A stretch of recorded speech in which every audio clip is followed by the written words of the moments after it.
मित्रों नमस्कार, मैं हूं राकेश कुमार। आप देख रहे हैं मत अभिवक्त। कुछ दिनों पहले हमने एक वीडियो दिया था और ये कहा था कि सरकार मतलब शिक्षा विभाग अब निजी स्कूलों पर भी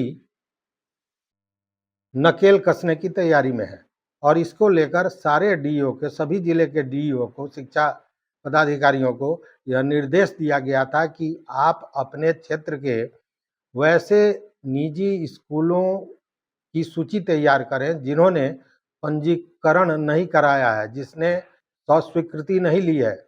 और इसको लेकर डीओ ने भी अपने प्रखंड शिक्षा पदाधिकारियों को कहा था कि आप अपने क्षेत्र में उस तरह के स्कूलों की सूची लीजिए जो सूचीबद्ध नहीं है, जिन्होंने शिक्षा विभाग में पंजीकरण नहीं कराया है।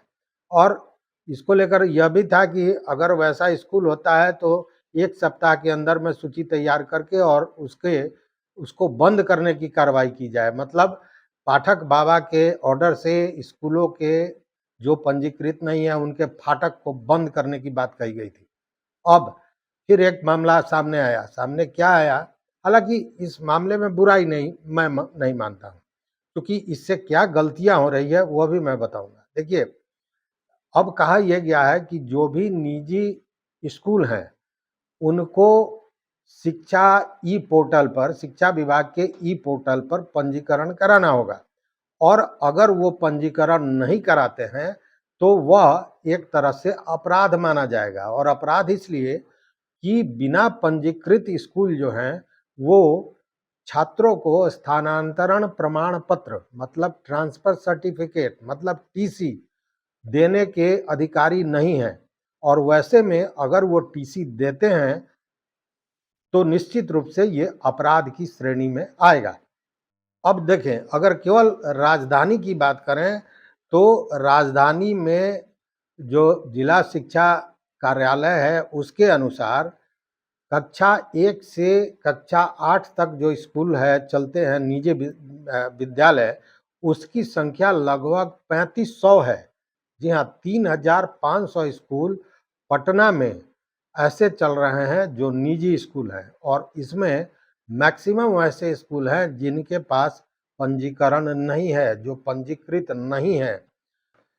राजधानी के इन निजी स्कूलों की बात करें तो इसमें बहुत से ऐसे स्कूल हैं जिनके पास जगह की कमी है, जगह नहीं है, जिनके पास सुरक्षा का कोई व्यवस्था नहीं है, जिनके पास बिल्डिंग नहीं है, करकट के भवन में चल रहा है, बच्चों को खेलने के लिए मैदान नहीं है, खेल मैदान नहीं है, लेकिन फिर भी ये स्कूल चल रहे हैं। और होता क्या है कि जब एडमिशन का टाइम होता है तो ऐसे स्कूल बाहर के, केरल के, अन्य जगहों के 2-4 शिक्षकों को ले आते हैं, उनको मोहल्ले-मोहल्ले घुमाते हैं, अपना प्रचार-प्रसार करते हैं और ये दावा करते हैं कि अन्य स्कूल से अच्छी पढ़ाई उनके यहाँ होती है।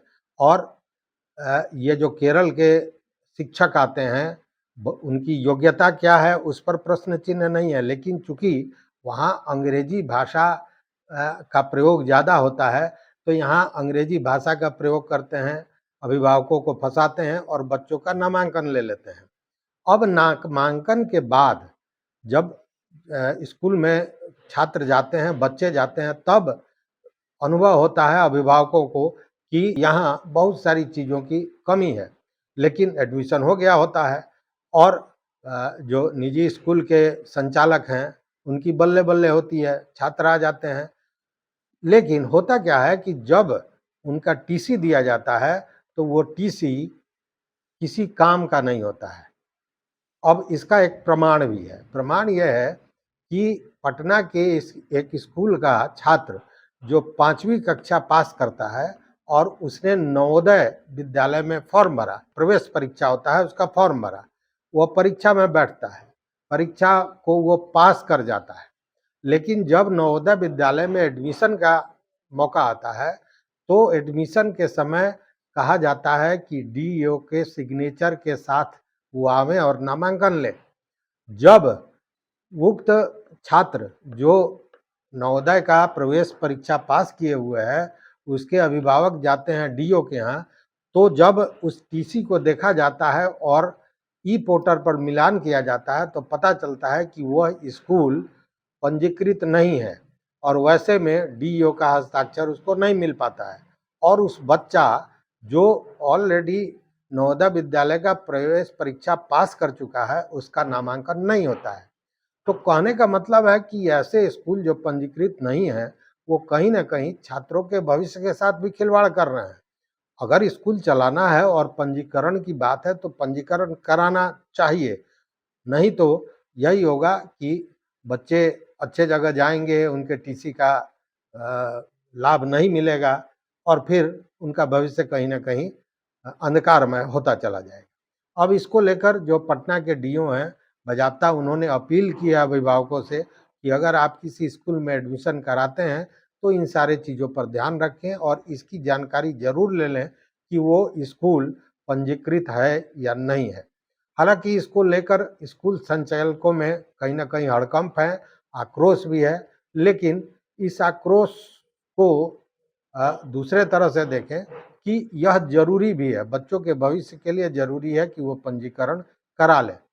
और पंजीकरण नहीं कराने के पीछे जो कारण है वो यही है कि स्कूलों के लिए जो सामान्य आवश्यकताएं होती है उसके संचालन के लिए, उसकी भी कमी उन स्कूलों में होती है, और उसी के चलते या यूँ कहें कि जिला शिक्षा विभाग से या शिक्षा विभाग से या सरकार से अपने को अलग थलग रख के उस कानून के दायरे से बचने के लिए ये पंजीकरण नहीं कराते हैं, और एक तरह से कहें कि भ्रमित करके छात्रों को लाते हैं, एडमिशन करते हैं।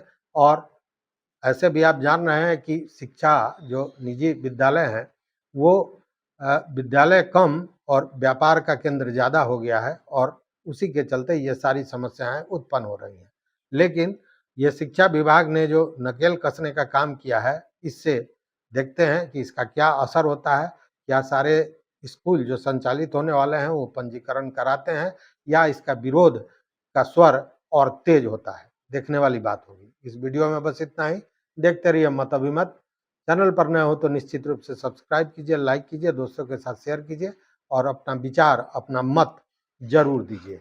बहुत बहुत धन्यवाद। बहुत बहुत धन्यवाद।